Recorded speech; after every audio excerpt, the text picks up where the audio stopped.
انتہائی دکھ اور افسوس کے ساتھ خبر دی جاتی ہے کہ معروف عالم حضرت مولانا صغیر احمد رشادی صاحب امیر شریعت کرناٹک محتمم اور شیخ الحدیث دارالعلوم سبیل الرشاد انتقال کر گئے۔ مولانا رشادی اپنی علمی گہرائی، تدریسی خدمات اور ملت کے حق میں رہنمائی اور خدمت دین کے جذبے کی وجہ سے بے حد محترم اور محبوب تھے۔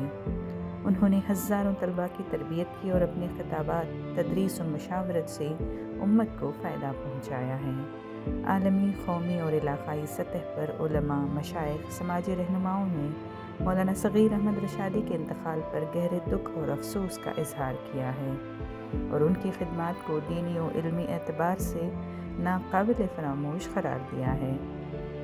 مرحوم کا جسد خاکی آج صبح 10 بجے سے ایوان علامہ ابو سعود دارالعلوم سبیل الرشاد میں دیدار عام کے لیے رکھا گیا ہے۔ نماز جنازہ کل منگل یعنی 13 جنوری صبح 10 بجے دارالعلوم سبیل الرشاد میں ادا کی جائے گی اور تدفین اسی احاطے میں ہوگی۔